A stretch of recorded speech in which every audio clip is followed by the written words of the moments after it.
Et bien voilà, on a réglé les problèmes techniques. Donc bonjour à tous, merci de nous retrouver sur ce rendez-vous d'Ariane. Aujourd'hui, on est consacré au séjour linguistique, mais en parlant particulièrement des familles d'accueil. C'est le sujet principal de la journée. Alors, on a changé le système, donc j'ai deux écrans devant moi. Alors, j'espère que j'arrive à vous regarder un petit peu en face. Donc, voilà. Donc, rendez-vous d'Ariane aujourd'hui sur les séjours linguistiques et avec un axe principal sur les familles d'accueil. Je vous rappelle, comme à d'habitude, que vous pouvez poser vos questions en direct et que j'y répondrai dans la mesure du possible, de la manière la plus complète possible. On va parler des différents types de familles d'accueil, d'où elles sont, pourquoi elles font ça, quel genre de relation elles ont avec les enfants, etc. etc. Et puis, au final, comme d'habitude, on finira par une petite anecdote, comme j'aime bien vous en donner en fin d'enregistrement. Aujourd'hui, je vais peut-être commencer avant tout à me présenter pour ceux qui ne nous auraient pas encore rencontrés. Je m'appelle Ariane Meneux, je suis cofondatrice avec mon mari, Philippe de Nouvelle-Zélande Service. J'ai la responsabilité en particulier de tout le secteur éducatif. Et je suis, mon mari également, aussi conseiller en immigration. Donc on peut effectivement vous aider à immigrer à étudier d'une manière ou d'une autre, que ce soit les séjours linguistiques ou des études supérieures. Et on peut aussi s'occuper de tout ce qui est investissement en Nouvelle-Zélande. Donc, aujourd'hui, famille d'accueil et séjour linguistique. Alors, famille d'accueil. Pourquoi les familles d'accueil? Pourquoi choisir de venir en famille d'accueil quand on fait un séjour linguistique? Là, c'est pas une obligation. Il faut le savoir et être clair dès le départ. On n'est pas obligé de venir en famille d'accueil quand on fait un séjour linguistique quand on est majeur. Quand on est majeur, on peut bien évidemment aller dans une école d'anglais et choisir de rester dans un hôtel, dans un backpacker, de louer un appartement, d'être chez des amis, que sais-je, personne ne va venir vous demander et vous obliger à rester en famille d'accueil. La situation n'est pas la même quand on est mineur, dans le sens qu'il faut avoir des adultes qui sont responsables de vous. Donc, si un bon parent est avec vous, ben c'est parfait, vous pouvez rester. Mais si le jeune est par lui-même, ce qui est le cas à 99% des fois, à ce moment-là, il doit rester dans une famille d'accueil qui peut être déterminée par l'école ou par un autre acteur. Ça veut dire que ça peut être bien évidemment NZS ou les organismes avec qui on travaille. L'intérêt surtout, et j'insiste beaucoup sur ce point, la famille d'accueil, surtout quand on est en séjour linguistique, pour moi c'est extrêmement important d'avoir un endroit où on parle l'anglais. Ça paraît absurde, mais quand on est, je ne sais pas, un Calédonien ou un Français qui viennent étudier l'anglais ici ou qui vient en séjour linguistique, il y a des choses qui étudient français dans l'école, d'une part, mais il peut y avoir, par définition, bien sûr, tous les autres étrangers avec qui on peut créer des relations. Et par définition, le japonais, le brésilien, la personne qui va être là, avec qui vous allez parler, ne parle pas correctement l'anglais, sinon il ne serait pas en école de langue. Okay? Donc, il faut avoir un endroit, un milieu où l'anglais est parlé couramment et qui vous permet effectivement d'être corrigé quand il y en a besoin et dans lequel on peut apprendre. Donc, la famille d'accueil, c'est bien évidemment ce lieu et c'est important. Et accessoirement, très honnêtement, au niveau rapport qualité-prix, il n'y a pas de concurrence par rapport à ça, parce que quand vous payez l'équivalent, alors en gros de $300 la semaine, vous n'arriverez à louer aucun appartement à ce prix-là, et encore moins quand ça comprend tous les repas, sauf les repas de midi pendant la semaine, que ça comprend Internet, que ça comprend le blanchiment, tout ce qui est lavage de vos biens, etc. etc. Donc, honnêtement, absolument imbattable à ce niveau-là. Famille d'accueil, important. D'où viennent-elles ces familles? Alors, bien évidemment que nous-mêmes, depuis le temps qu'on organise des séjours linguistiques, etc., on a un réseau de familles d'accueil que, bien sûr, on utilise. Il faut comprendre aussi que ces familles d'accueil, elles vont et elles viennent, parce que les circonstances de la vie vont être différentes pour l'un ou pour l'autre. Donc, on peut avoir une famille d'accueil pendant des années parce qu'elle veut faire ça, parce qu'elle a des enfants, par exemple, et ses enfants grandissent et la situation change. Ils peuvent même déménager, ne plus avoir d'espace pour quelqu'un d'autre. Donc, ces familles vont et viennent, et on a régulièrement aussi des nouvelles familles qui se joignent et des anciennes qui nous quittent, parfois avec beaucoup de regrets de notre part et de la leur aussi d'ailleurs. Notre réseau personnel ou au niveau d'NZS ne suffira probablement pas, et c'est pour ça qu'on travaille avec, entre autres, un autre organisme qui est avec une personne qui s'appelle Sarah, dont vous entendrez peut-être parler quand on en discutera ensemble, qui a, elle, une entreprise qui ne se consacre qu'à ça. Donc, elle a un énorme réseau de familles d'accueil sur Auckland, mais pas uniquement. Et puis, on travaille ensemble pour trouver les meilleures familles possibles qui conviennent à vos jeunes quand ils viennent en séjour linguistique. Ce qui a été très important quand j'ai commencé à travailler avec Sarah, c'était de discuter avec elle pour expliquer quelles étaient les attentes des familles françaises. Parce qu'on peut bien imaginer que vos attentes sont différentes que d'une famille japonaise, chinoise, que sais-je. Et c'est important de pouvoir partager et que la famille d'accueil comprenne un petit peu ces attentes. J'ai profité parce que j'ai vu qu'on a pas mal de gens qui viennent se rejoindre. Donc, juste avant de poursuivre, je vais juste rappeler que je suis Ariane Meneux, co-directrice de Nouvelle-Zélande Service, en particulier responsable du secteur éducation, et qu'aujourd'hui, on parle des familles d'accueil lors des séjours linguistiques. On était en train de discuter d'où viennent ces familles, d'où on les cherche et globalement les critères selon lesquels nous on les choisit aussi. Donc le fait que vos attentes, en règle générale bien évidemment, c'est que votre jeune soit intégré dans la famille, qu'il en fasse partie, qu'il soit accueilli de manière chaleureuse. Peut être différent culturellement parce que je discute avec ces familles qui accueillent d'autres nationalités à d'autres moments. Le comportement j'allais dire des Japonais, mais c'est pas bien évidemment que tous les Japonais ne se comportent pas de la même manière, mais vont être beaucoup plus discrets, vont beaucoup plus se retirer dans leur chambre, etc., etc. Nous, on veut que le jeune y participe. Okay. Donc, par exemple, un des points dont on discute, c'est le fait de manger ensemble à table. Parce que c'est vrai, culturellement, pour des Français, c'est important. Mais ce qui est intéressant, c'est que pour des Néo-Zélandais, ça ne l'est pas forcément. Certaines familles néo-zélandaises vont aller prendre ce qu'il y a dans le frigo et le manger devant la télé sur le canapé. Et c'est culturellement ce qu'ils font, grosso modo, tous les jours. Alors c'est vrai que ça, on essaye aussi de faire un mélange et d'expliquer les choses. Et puis, ça ne va pas être le critère définitif et final. Ça veut simplement dire que si la famille elle est chaleureuse, qu'elle est accueillante, qu'elle s'intéresse aux jeunes, qu'elle fait des choses avec elle, etc., etc., c'est pas très grave de manger sur le canapé pendant 3 semaines si le séjour comporte plein d'autres avantages. Mais on en parle, on explique quelle est la situation. Et puis, les familles d'accueil aussi sont susceptibles d'avoir leurs propres critères. J'ai des familles d'accueil qui ne veulent pas de trop jeunes enfants. J'ai des familles d'accueil qui vont me dire non, mais nous on veut pas de garçons, ou on veut des filles, ou on veut pas d'adultes, ou on veut que des adultes. Donc on essaye de combiner tous ces critères-là. Et bien évidemment, ça correspond à notre travail et à notre prestation. C'est important, et on y reviendra un petit peu plus tard, c'est aussi important de voir l'attitude du jeune aussi, de votre jeune ou de vous-même.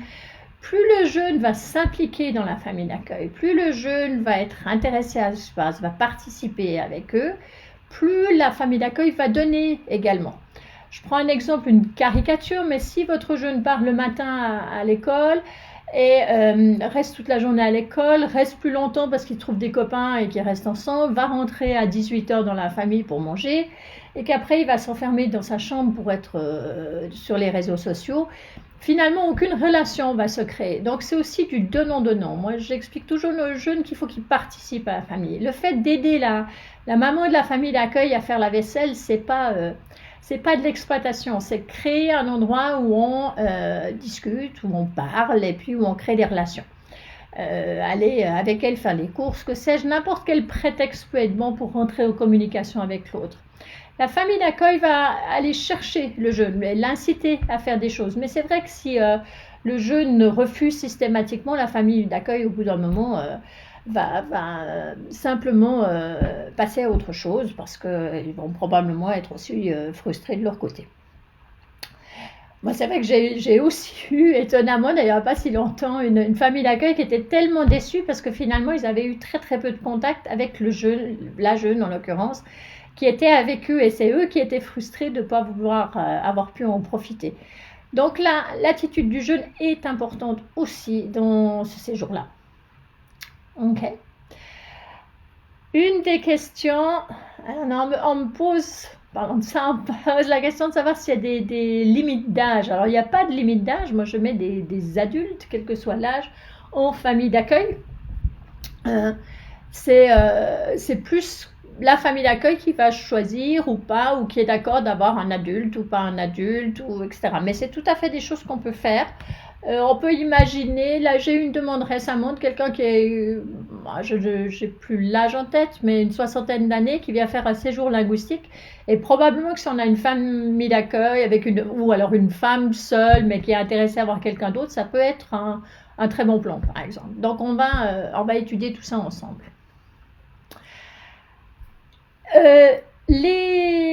Alors nous, on est peut-être particulièrement gâtés, mais nos familles d'accueil, enfin, c'est important de savoir que votre enfant aura sa chambre. J'ai encore jamais eu un enfant qui a dû partager sa chambre, donc toujours sa chambre. Et puis, parfois, mais alors ça comptez pas dessus, mais parfois il y a un plus où ils peuvent avoir potentiellement leur salle de bain. Mais une chambre individuelle, ça c'est sûr. Et un des critères qui est important pour nous, c'est qu'il n'y ait pas d'autres ou qu'il n'y ait pas de nombreux étudiants étrangers avec. Moi, j'entends des histoires de familles d'accueil contre 4, 5 étudiants étrangers. On ne travaillera pas dans ce sens-là. Ce n'est pas notre objectif. On veut que votre jeune soit important dans la famille et ne soit pas simplement un élément de plus. Donc ça, c'est quelque chose. Il peut y avoir un autre étudiant. C'est possible qu'il y en ait un, ça arrive. Souvent, c'est des étudiants qui sont là pendant très longtemps. Je ne sais pas, 1 année, 2 ans. Parfois, c'est aussi la place qui est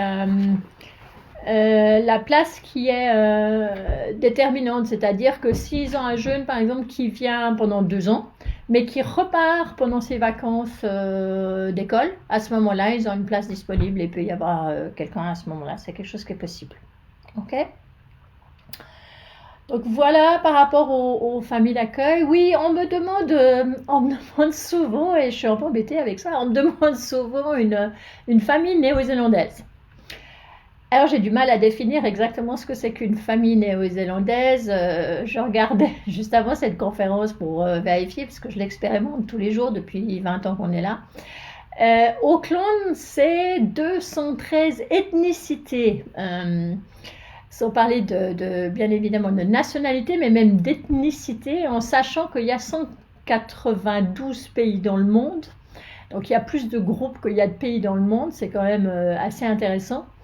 Et que donc il y a une variété d'individus qui viennent de partout. C'est ce qui distingue finalement la Nouvelle-Zélande. Et je lisais parce que je trouvais que c'était intéressant et ça m'a frappé, même si ça ne correspond pas directement au sujet qu'on peut avoir aujourd'hui, mais ils ont fait un sondage dans des écoles dans le sud d'Auckland où ils ont arrêté les enfants qui allaient à une école, à des écoles, parce que ça concernait 18 écoles différentes. Excusez-moi. Et ils ont arrêté les enfants avant d'entrer à l'école en leur demandant si oui ou non ils parlaient une deuxième langue. Ils ont fait ce sondage sur 588 enfants. Je vous laisse une seconde pour essayer de deviner combien d'enfants sur ces 588 ne parlaient pas deux langues. Ok, donc combien parlaient plusieurs langues ou combien ne parlaient pas. Allez, je vous donne 3 secondes avant de vous donner la réponse qui est assez surprenante. 1, 2, 3. Ok, et bien sur 598 enfants, 597 parlaient 2 langues. Il n'y avait qu'un enfant qui était je ne sais pas comment on dit, monolingual, ne parlait qu'une seule langue. C'est quand même assez exceptionnel et ça montre la diversité de la Nouvelle-Zélande et entre autres d'Auckland. Donc quand on parle de famille néo-zélandaise, difficile de savoir. Bien évidemment qu'on peut imaginer que c'est des souches anglophones, j'imagine, dans l'esprit des gens. Mais on a aussi beaucoup, alors on en a beaucoup de familles de ce type-là, mais c'est aussi des familles qui peuvent être, je ne sais pas, brésiliennes. J'ai une famille africaine, je voudrais aller vivre chez eux, ils sont juste exceptionnels, ils ont une maison magnifique, ils ont 3 filles étonnantes qui sont tellement adorables avec les jeunes filles qu'ils accueillent. On a toutes sortes de familles, on a beaucoup de familles mixtes aussi. Ça peut être un des parents d'origine asiatique avec quelqu'un d'origine de Nouvelle-Zélande ou d'origine européenne. Enfin, il y a beaucoup de choses de mixité. Je crois que ce qu'il faut comprendre aussi avec ces séjours linguistiques, c'est aussi l'opportunité et ces rencontres avec ces familles de rencontrer des gens qui sont différents, qui amènent un autre aspect de la vie. Une autre culture, d'autres normes, d'autres choses. Et ça fait, pour moi, ça fait partie du séjour linguistique. Je pense que c'est quelque chose qui est important. Ce qui est important vraiment, vraiment pour moi, c'est que la famille d'accueil soit chaleureuse, soit accueillante, s'occupe du jeune à partir du moment où le jeune veut bien accepter d'être partie de cette famille-là, c'est important. Et accessoirement, il faut le dire très vite, c'est aussi le fait que leur anglais soit, entre guillemets, compréhensible. Ça paraît très prétentieux de dire ça, parce que je parlais en anglais avant de venir, ça fait 20 ans qu'on habite ici. Et il y a encore des jours où je ne comprends pas ce qu'on me dit. Donc c'est vrai que l'anglais, c'est une langue particulière qui est parlée et apprise d'ailleurs dans énormément de pays. Enfin, il y a beaucoup de pays où les gens parlent anglais comme langue première. Mais qui en fait, au travers des accents, c'est parfois extrêmement difficile, en tout cas ça l'est pour moi, d'apprendre, de comprendre ce qui a été dit. Donc cette facilité à la compréhension est aussi un des critères quand on choisit les familles d'accueil. Je vérifie. Oui, quelqu'un me pose la question au niveau des coûts aussi. Alors bon, on peut les donner, on les a donnés sur des conférences qui sont antérieures, que vous pouvez retrouver sur notre page Facebook. Mais ce qu'il faut dire, c'est que les familles touchent, quand le jeune va à l'école, grosso modo l'équivalent de 300 $ néo-zélandais, c'est-à-dire 25 000 francs CFP, à peu près 180 €, etc. Donc, on a parfois les gens qui croient que les familles d'accueil font ça pour l'argent. Très honnêtement, c'est peut-être le cas pour les gens qui accueillent beaucoup d'étudiants en même temps. Pour nos familles, je pense qu'il y a d'autres intérêts à accueillir un jeune. Je crois qu'il y a un intérêt à la diversité. Ils sont, et je dois reconnaître que comme ils accueillent beaucoup d'Asiatiques, parce que beaucoup d'enfants étrangers en Nouvelle-Zélande sont plutôt asiatiques, ils sont très contents en général d'accueillir un Français. Honnêtement, ça nous ouvre les portes beaucoup plus facilement, parce que c'est une autre culture, parce qu'ils aiment la France, parce qu'ils en rêvent, parce que voilà, ils sont contents d'apprendre aussi. Donc c'est aussi ça à mettre en avant. L'aspect financier, je ne pense pas que c'est une motivation suffisante par rapport à honnêtement la différence qui peut se faire en prenant un enfant pendant des séjours linguistiques. En tout cas, c'est en tout cas mon point de vue depuis là. L'idée aussi pour le jeune, c'est effectivement cette variété. Alors, je conçois complètement qu'il y a un stress pour le jeune quand il arrive. Je veux dire, chaque minute de sa vie va être différente, donc il faut qu'il puisse apprendre ça, ne pas savoir où il va dormir, ce qu'il va manger, avec qui il est, etc. Quand les enfants arrivent, ils sont effectivement plutôt fébriles et voilà. Et au bout de 2-3 jours, ils réalisent que ça se passe très très bien et ils se détendent et tout se passe bien. Mais il faut profiter un petit peu de ce stress. C'est aussi le fait de découvrir, c'est aussi une richesse quelque part, de pouvoir se dépasser, de prendre des risques, d'oser. Et je vous promets que les enfants que je ramène à l'aéroport ne sont pas les mêmes que ceux qui arrivent. Et en général, ils roulent assez les mécaniques parce qu'ils sont très fiers de ce qu'ils ont fait. Et ils ont passé un très, très bon moment, mais ils ont surtout dépassé des craintes qu'ils pouvaient potentiellement avoir. Très bien. Alors, ces familles en général, alors, je ne sais pas combien d'entre vous connaissent Auckland. Auckland est une très grande ville. Okay, donc, les familles d'accueil ne sont quasiment jamais dans le centre-ville d'Auckland. Le centre-ville d'Auckland est ce qu'on appelle un CBD, un Central Business District. Il y a très peu de gens qui y vivent. Auckland étant étendu, Auckland c'est 200 km sur 80, c'est la 5e plus grande ville au monde. Donc quand les gens me disent je ne veux pas mettre mon enfant en ville, donc il n'ira pas à Auckland, on peut bien évidemment organiser un séjour ailleurs qu'à Auckland, mais Auckland ne veut pas dire la ville. Okay, il faut bien le comprendre ça. La famille d'accueil sont dans l'anneau qui encercle le centre-ville d'Auckland et il faut en général aller en bus ou en train pour aller rejoindre l'école de langue. Je vous propose de prendre un exemple concret et finalement de voir le cheminement qu'on ferait ensemble pour organiser ce type de séjour. Alors les gens en général nous contactent en nous disant ben voilà, moi j'ai mon enfant de 14 ans, mon fils de 14 ans qui veut venir en séjour linguistique en Nouvelle-Zélande. Ça part toujours comme ça et ma réponse est effectivement de dire ok, très bien, bien évidemment on peut le faire, on peut l'organiser, c'est ce qu'on fait très souvent. Mais on va discuter de votre enfant, de qui il est, de ce qu'il aime faire, de ses spécificités.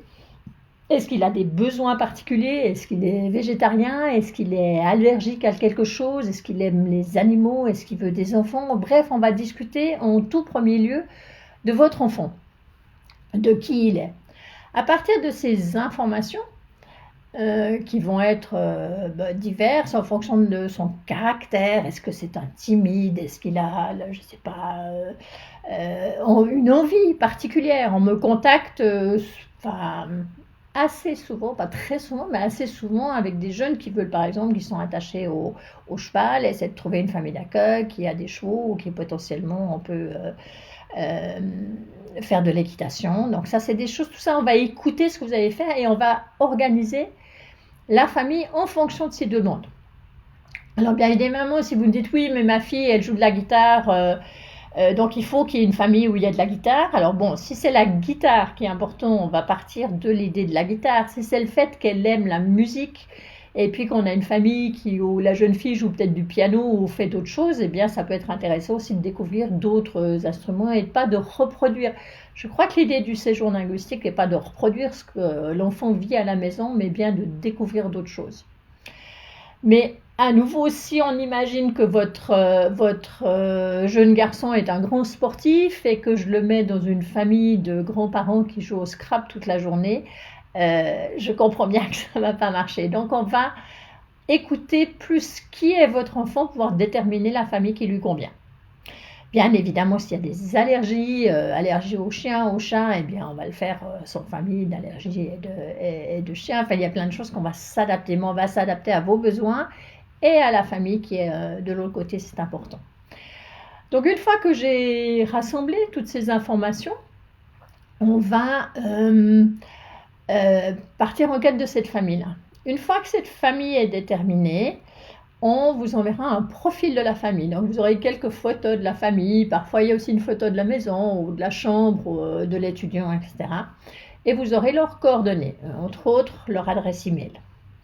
Il faut savoir, je fais un léger retour en arrière qu'en général, parce que moi j'ai des gens qui me contactent presque une année avant pour organiser des séjours linguistiques, on ne peut pas chercher une famille d'accueil un an avant. C'est juste impossible que les gens sachent autant à l'avance ce qu'ils vont faire. Donc ça serait, je ne veux pas déterminer des familles si on a trop de chances que la famille doive s'annuler parce que tout à coup il y a d'autres projets qui viennent, il y a de la famille qui vient, la chambre est plus disponible, il peut y avoir plein de raisons. Donc en général on cherche les familles.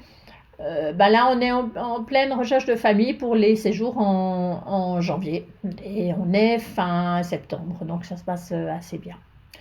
Donc une fois la famille déterminée, on va vous envoyer les coordonnées. Et je serai en contact avec la famille aussi pour parler de votre enfant avec eux, pour qu'ils sachent un peu plus sur le profil que simplement une date de naissance, les quelques intérêts du départ. Donc je vais rentrer en contact avec cette famille-là et parler un petit peu de votre situation à vous, ou tout au moins de votre enfant. À partir du moment où vous avez reçu les coordonnées de la famille, je vous incite très fort à prendre contact avec eux. Okay? Parce que c'est aussi une manière de désamorcer des craintes qui sont possibles. Donc si vous envoyez un email, si vous envoyez une photo de votre famille et si potentiellement votre enfant prend contact avec eux, c'est quelque chose qui facilite beaucoup le séjour parce que il n'y a plus cette appréhension de l'inconnu. On a déjà été en contact avec eux. Alors tout de suite, la pression baisse et ça se passe beaucoup mieux. Après, quand votre enfant va arriver, on va venir le chercher à l'aéroport et on l'accompagne jusque dans la famille. Et on le dépose dans la famille, on discute un petit moment, on rappelle les points, c'est-à-dire que si le jeune va à l'école, donc à l'école il va, etc. On aura fourni la carte de téléphone, tout ça. Donc tout ça, c'est vraiment pour mettre en relation et on prend le temps de le faire, le temps nécessaire de le faire. Et là, la famille d'accueil, si c'est un jeune qui va en école des langues, moi je suggère toujours que le jeune arrive le vendredi ou le samedi pour qu'il ait un petit peu de temps avec la famille, pour s'habituer à la famille, c'est une chose, mais que la famille ait le temps de lui montrer le trajet en bus, où est l'école, comment revenir, etc. Donc il y a un petit peu de temps qui se passe entre deux.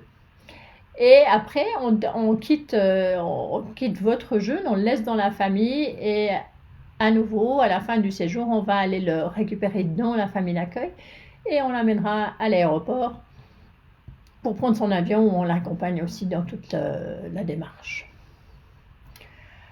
Si certains d'entre vous peut-être ont suivi le fait qu'il y a différents types de séjours linguistiques, la dernière fois on en a parlé, donc en très gros 2 types pour rappeler rapidement. Soit c'est un jeune qui va en famille d'accueil et qui va en école de langue, donc qui est finalement absent de la famille d'accueil pendant toute la journée. Soit on a aussi une formule qu'on appelle une immersion à plein temps, la famille à plein temps, c'est-à-dire que le jeune ne va pas en école de langue, mais reste en famille d'accueil à plein temps. C'est un petit peu comme si vous accueilliez un cousin chez vous pendant les vacances, d'accord? Donc il est tout le temps avec vous et vous faites ce que vous faites avec la famille, mais le cousin participe à toutes ces activités. Donc ça, c'est exactement le même principe que la famille à plein temps. C'est important à ce moment-là de comprendre que ces familles, toutes ne le font pas, d'accord? Parce que la famille qui prend quelqu'un à plein temps, elle sait pertinemment que c'est un vrai investissement de s'occuper d'un jeune à plein temps. Alors la vaste majorité de nos familles ont d'autres enfants, d'accord? Et ça permet d'avoir un copain pour les enfants. Alors on a des familles qui partent faire du camping, qui peut-être restent à la maison, mais feront des activités avec leurs jeunes. Donc à ce moment-là, eh bien, ils prennent votre jeune avec et participent à ces jours à plein temps. Donc toutes les familles ne veulent pas faire ça. Et quand elles choisissent de le faire, c'est parce qu'elles savent ce que ça implique et qu'effectivement, elles vont s'investir. Donc c'est important de savoir que tout le monde ne fait pas ce choix et quand elles le font, c'est de manière consciente et c'est vraiment dans une manière de pouvoir s'investir avec le jeune. L'autre suggestion que je peux avoir, c'est peut-être que vous ayez cette discussion avec votre jeune aussi.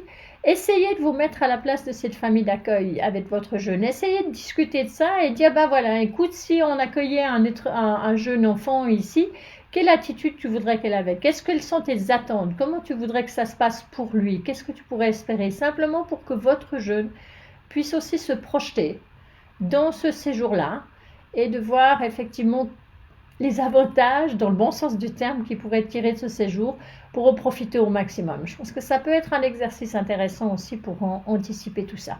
Se mettre à la place de l'autre et des attentes de l'autre, ça peut être important. Et prenez ce contact en amont, je pense que c'est vraiment important. Très bien, je regarde encore s'il y a d'autres questions qui viennent. Je vois sur ma... Non, là, non. Je pense qu'on a à peu près répondu. J'espère avoir répondu à la plupart de vos questions. N'hésitez pas à revenir vers nous. Je vais profiter aussi pour vous rappeler... Ah non, d'abord, je vous ai promis une anecdote. Eh bien, on va parler d'anecdote. Sur l'importance de parler. Alors c'est une anecdote qui date un petit peu parce que l'enfant en question depuis a terminé ses études universitaires, mais ça c'était son premier séjour linguistique. Il était dans une famille d'accueil et il allait dans une école de langue. Et son anglais, honnêtement, il était très basique, ce qui est bien évidemment plus le cas maintenant qu'il a un bachelor, une licence en Nouvelle-Zélande. Et à l'époque, la maman de la famille d'accueil lui a dit écoute, ce matin, laisse du lait un peu parce que j'aimerais en garder pour ma fille et j'irai en acheter tout à l'heure. Et dans la tête de ce jeune homme, la phrase, ça a été ne prends pas de lait, le lait c'est pour ma fille et si tu veux, t'as qu'à aller en acheter. Donc il n'était pas très content, il est parti pas très content sans prendre de lait et il a marmonné ça dans sa tête pendant 3 jours avant d'en parler à sa maman. Et je ne sais pas dans quel terme, mais ça devait pas être très agréable. Et j'ai eu une maman furax qui m'a appelée en me disant mais qu'est-ce que c'est cette famille où mon fils il peut pas prendre du lait? Mais je comprends qu'elle ait réagi comme ça avec la version qu'elle avait. Et quand j'ai contacté la famille, c'est une famille que je connaissais bien et franchement ça ressemblait pas du tout à l'attitude de cette maman de famille d'accueil. Et ben elle s'est rappelé la situation, elle dit mais jamais de la vie, enfin il peut prendre tout le lait qu'il veut, c'est simplement que ce matin-là on laissait un petit peu pour ma fille. Donc ces malentendus, ces choses-là, c'est ça va avec le début de l'apprentissage de la langue. Ça se passe probablement plus souvent que ce que je le sais, parce qu'on est tous un petit peu en train de se tromper quand on apprend une langue. Mais c'est vrai que c'est important d'en parler. Je crois que là, en l'occurrence, si le jeune m'avait appelé en me disant mais c'est bizarre, je peux pas avoir du lait, ou même oh mais je sais pas pourquoi elle veut pas que je prenne du lait, on aurait résolu la situation assez rapidement plutôt que de prendre une ampleur qui ne méritait pas. Donc quand vous avez des doutes, appelez-nous et puis on résout ces situations-là. Et depuis, il a bu beaucoup de lait et il a pleinement réussi en Nouvelle-Zélande. Je profite, puisqu'on est en fin de conférence, de vous rappeler notre prochain rendez-vous le 9 octobre. J'espère que je ne vous dis pas de bosser. Alors voilà, je les ai. Le 9 octobre, à propos des séjours linguistiques post-bac, c'est-à-dire on a terminé, on a son bac et on profite d'une certaine période pour venir perfectionner son anglais ou apprendre l'anglais avant de soit retourner en France ou d'aller en France pour faire des études, soit de faire des études dans un pays anglophone par la suite. Donc ça sera notre sujet pour la conférence du 9 octobre. Pour les gens qui seraient en Nouvelle-Calédonie, je profite de rappeler qu'on arrive demain. On arrive et on... je ne sais même plus la date qu'on est demain, on est 26 septembre, et on fait une conférence au Château Royal à 18h, conférence gratuite, donc n'hésitez pas à venir si vous avez des disponibilités. On parlera des séjours linguistiques ou des études en Nouvelle-Zélande, de l'immigration et des investissements. En fonction du public, on adapte toujours la conférence en fonction de vos attentes, et ça peut être l'occasion de nous rencontrer et de fixer un rendez-vous par la suite. Et le dernier point, oui, essayez de vous enregistrer quand vous êtes sur Facebook, ça permet que vous receviez les rappels et qu'on puisse à ce moment-là voir ce qu'il en est. Voilà, je crois que j'ai fait le tour. Je vérifie encore pour les questions. Non, on est parfait.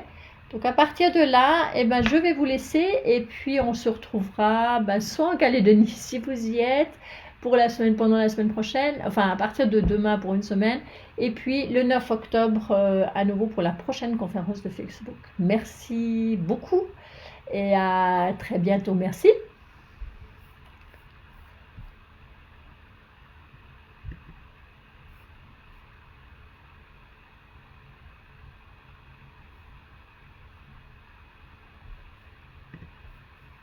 Si vous m'entendez, voilà. Je te laisse éteindre.